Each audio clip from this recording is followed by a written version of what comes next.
Hello, I'm Mark Rees and welcome to the first episode of my curious new podcast where in each episode I'll be looking at a different, weird and wonderful subject, starting with what I think is an extremely rare variety of ghost. And that is a ghost with not one head, but two heads. A two-headed ghost. And there are not many of those in world ghostology, and certainly not in Wales, where I managed to find this story. Before I begin, I should warn you that the description as to how this ghost came to have two heads is one of the most spine-chilling descriptions of a ghost that I have ever heard. And also, all of the facts relating to this story were reported in the press at the time as being true. This is a real-life ghost story. Now, if I ask you to imagine a ghost, I think there's a pretty good chance most people would think of the stereotypical image of a person covered in a white sheet. A ghost which almost certainly has a head on top of their shoulders, or if not, a shape or a bump, something with eye holes maybe, that would represent where a head would have been when this person was in this world. We expect our ghosts to have a head. Or at the other end of things, the idea of a ghost without a head is also quite a familiar image. I think probably the most striking one, albeit it's from a work of fiction, would be the Headless Horseman from Washington Irving's Sleepy Hollow. We can all imagine that dark horse with a ghostly rider on its back, maybe holding aloft a jack-o'-lantern or something in place of that head. But it's quite a strong image that we're familiar with, as is the more cliched image of the Cavalier. Again, this is something which has been used a lot in horror films, on adverts, possibly most recently in the BBC's Ghosts series, where a Cavalier without its head is used for comic effect, where it tries to find its head or it kicks its head about the place like a football. And possibly the most famous example of all of these headless ghosts, certainly from a historical point of view, would be Anne Boleyn, the second wife of Henry VIII, who was beheaded and who, long after shuffling off this mortal coil, is still seen wandering around her old stately homes and castles in search of this head, or maybe carrying that head. And this head is her link, in a way, to this world. The reason she has not moved on, people believe, is because she is looking for that head. She is searching for that head night after night. And this idea of ghosts without heads is something I'll be looking at in more detail on a later podcast. But for now, we'll stick with the story of the ghost with two heads, which is called the Two-Headed Phantom of Abersychan. And it is a story that I found while researching my first book of ghost stories to be published, a book called Ghosts of Wales, Accounts from the Victorian Archives. And if you'd like to know more about that book, I have spoken about it at length in a separate podcast, which will be available soon after this one. But just to repeat myself quickly, because I think it's important to give this story some context so you sort of understand where it came from. All of the stories in that book were found from, as the title suggests, the Victorian Archives. So they are all stories which were published 150, 200 years ago in newspapers, magazines and periodicals in the 19th century, many of which had gone missing. And it wasn't until I went sort of rummaging around that I found some great stories, like this one about the Two-Headed Phantom of Abersychan, which would have gone, presumably, just would have been just lost to time otherwise. Now, the reason I call it the Two-Headed Phantom of Abersychan is simply because that is the headline that it was given in one of the newspapers, shouting out, Two-Headed Phantom of Abersychan. And the two-headed bit is self-explanatory, I guess. It's because this ghost was presumed to have two heads. And the Abersychan part relates to the place in Wales where this ghost was said to be hunting. And I love the word hunt, and I'll come back to that now. But Abersychan, if your geography is as rubbish as mine is, it's the nearest big city to it would be Newport, so it's not too far from the English border, and then you head north from Newport, and it's about a 20-minute drive to get to Abersychan, to get to the scene of this story. Now, the Two-Headed Phantom was said to be hunting in the vicinity of a pub called the Blue Boar Inn, and the reason I love the word hunting here is that people assume that ghosts are haunting. And I'm going to let you into a little secret here. But when the first edition of Ghosts of Wales was published, my editor assumed I'd made a mistake, saw the word hunting, changed it to haunting.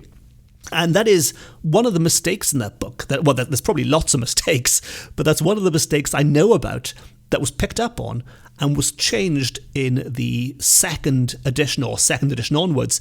So if you want to check if you've got the very first print of this book, or if you've got one of the later prints, have a look for the word hunting in the Abersychan story, because it was changed to haunting in the first printing. But no, this ghost was definitely hunting in the vicinity of the Blue Boar Inn, which, incidentally, is still standing to this day in some shape or form. It's no longer a pub, and I'm assuming it's had a lick of paint or something since the Victorian times.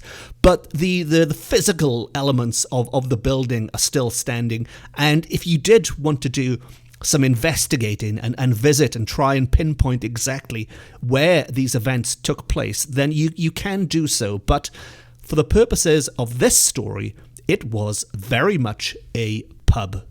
And this is back in the days when having a ghost hunting or haunting your pub was not good for business. Because nowadays, a haunted pub is great. You can charge people, 50 quid a night, come in, walk around in the dark, go looking for ghosts. It is a great money spinner. But back then, it wasn't. And as a result, people were not going to the pub. The women and children, it's always the women and children, isn't it? But the women and children, it is said, would not go out after dark. And the brave Victorian men would only go out after dark if an urgent necessity compelled them. Now, an urgent necessity would have been a family emergency maybe, or something in work that had to be done. Going to the pub for a pint did not qualify as a valid reason to be sneaking out after dark, because it was after dark that the Two-Headed Phantom was seen. You were okay in the daytime, but as soon as the shades of night fell, that is when the Two-Headed Phantom was said to be out and about. Now, the reason it was said to be two-headed is, by all accounts, the silhouetted shape of a body with two heads on top of it is what people reported as seeing. And the best first-hand account that we have comes from a labourer called Dan Hartley, a local man who was working in the next village along. Now, for whatever reason, Dan Hartley was delayed going home one night. And as he walked back through the trees in the forest, on his way home to Abersychan, he found himself in darkness. Now, Dan was faced with pretty much two options here. He could keep going. He could persevere, get home to his nice warm bed, but possibly run the risk of encountering this two-headed phantom which was said to be haunting and hunting in Abersychan. Or he could stop, maybe find a nice spot in the forest to sleep for the night, curl up with the foxes and badgers or something, but not keep going. Now, fortunately for us, unfortunately for Dan, he decided to persevere, to keep going, and to try and make his way home. And as he did so, he came face to face with that two-headed phantom of Abersychan. And he screamed and he screamed and he ran as fast as his legs would carry him, and somehow he got home. He ran indoors, slammed the front door, ran upstairs, slammed the bedroom door, jumped into bed, And after all that excitement and exertion, somehow he managed to fall asleep. He woke up the next day, and he was feeling, surprisingly, pretty good. He got dressed, walked outside, made his way to work, get on with his life. Or so he thought, because as he made his way to work, the full realization dawned on him at what had happened the night before as he retraced his steps backwards, but this time in the daylight. He felt a bit faint. He steadied himself and then, bang, collapsed in a heap on the ground. Now, one of Dan's colleagues happened to be walking to work the same way, and when they saw Dan's body slumped on the ground, they helped him back to his feet, carried him back home, and they laid him down to try and revive him and to try and help him out a little bit. But Dan, when he did come round, was convinced that the end was near. He was convinced that the experience had been too much for him and he would die soon. So much so that he actually dictated his will to his friend. And this is quite interesting, not so much from a ghostly point of view, but just from a more sort of social history point of view, at what Dan considered to be his most valuable items, which were his pipe, his baccy pouch, which was the slang for tobacco, his tobacco pouch, and a little portrait of his sweetheart, a picture of his love, and his smoking gear were the most important things in Dan's life. And he dished these out, or he said where they should be going when he left to meet his maker. But this time around, Dan was fortunate. Dan did not die, or certainly did not die soon after this incident, and he pulled through. He was able to keep his tobacco and his picture of his sweetheart a little bit longer. And when the journalist who was covering this case went back to Abersychan a month later to do an update, he caught up with Dan to find out what was going on. Now, Dan said to him, and I'm paraphrasing slightly off the top of my head, but Dan said, "Look, I don't believe in ghosts and goblins. It's all rubbish. But I know what I saw that night, and I don't ever want to see that thing ever again in my life." So what we have here is a man who we would call a skeptic nowadays, an unbeliever, someone who doesn't care for any of this ghostly nonsense. But at the same time, even he can't deny what he's seen with his own eyes. Was he going mad? Was it a ghost? Did he really come face to face, or face to face, I guess it would be, with a two-headed ghost? Well, he was convinced that he had, and he did not want to see that again. Now, that's a lovely story, but the one problem is that what it doesn't do is explain what that ghost was doing, running around with two heads.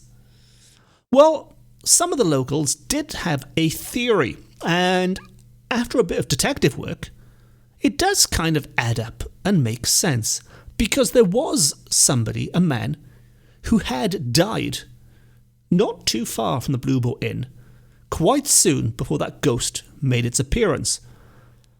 They believed this man was doomed to walk the earth because he had been a member of the Catholic faith, and for whatever reason, he had turned his back on the church.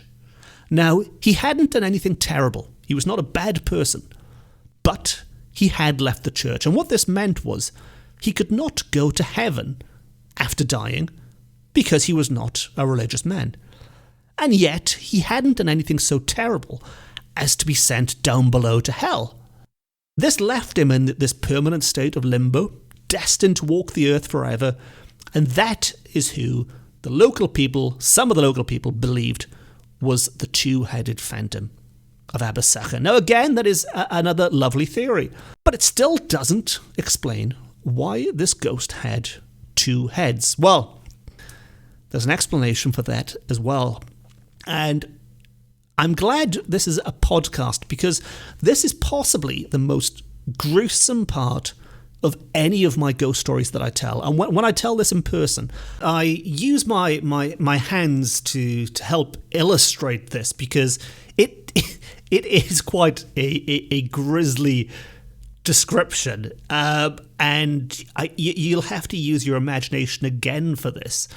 And I hope the pictures that you visualize in your brain are not too terrifying. But they believe the reason this ghost had two heads is that this man who turned his back on the Catholic Church, was upstairs at home when he died. He was upstairs in a house not far from the Blue Boar Inn, walking along his landing, but not walking carefully enough, because he tripped while at the top of the stairs, and he went flying down those stairs until... I don't know if you caught that. That noise was my first attempt at a sound effect, but it sounded quite puny. So I'm just going to repeat that sound effect quickly for full effect. And so, much better. As you might have guessed, I do not have a budget here for any special effects or any loud banging noise. But anyway, with a crash, he landed at the bottom, splitting his head down the middle. That skull was broken in two. And so this ghost did not really have two heads as such. Rather, it was one head which had been so badly damaged that it was hanging open. And so, when seen at night in silhouette, flapping open in the wind, it looked like two heads. As we now know, it was something much more horrific. Now, apologies if you are of a squirmish disposition. That is the most gruesome description, I think, in any of my stories. So if you're okay with that, I can promise you every other podcast is going to be a walk in the park from now on in. But that is the explanation of why this two-headed phantom had two heads. Now, as I mentioned at the start, ghosts with two heads are quite rare, and that is the only one that I could find in the Welsh archives when I was looking for Welsh ghosts. But if you know of any other two-headed ghosts out there, please let me know. Drop me an email or contact me on social media, whichever way is preferred. Or any other interesting stories, be they two-headed ghosts, no-headed ghosts, or just a boring old one-headed ghost. All stories, it's great to hear anything, so please get in touch. And also any feedback as well, of course, because while I do have a rough roadmap of where I'd like this podcast to go, I am also making things up as I go along. And would love to know what you think about it, maybe what you'd like to hear more of, or less of, even as the case may be. I hope you've enjoyed listening to that story. I have a lot more on the way. Lots of Ghosts of Wales, lots of Folklore of Wales, lots of weird and wonderful myths and legends, and all sorts of tales from my homeland on the way. And I'm also lining up some rather exciting guests to join me on future episodes from around the world. This is a truly global podcast. So again, any suggestions, or even if you'd like to volunteer yourself, get in touch in all the usual ways. So please do subscribe however you go about that, or however you are listening to this thing, just so you're alerted when these new episodes pop up. And in the meantime, thank you for listening. Diolch yn fawr iawn. And the next time you find yourself walking to the pub alone at night after darkness has fallen, and you see a figure in the distance, a silhouette in the shape of a man with a head and with a second head, well, now you can follow Dan Hartley's advice, who did not believe in ghosts and goblins, but ran home as fast as his legs would carry him. No star.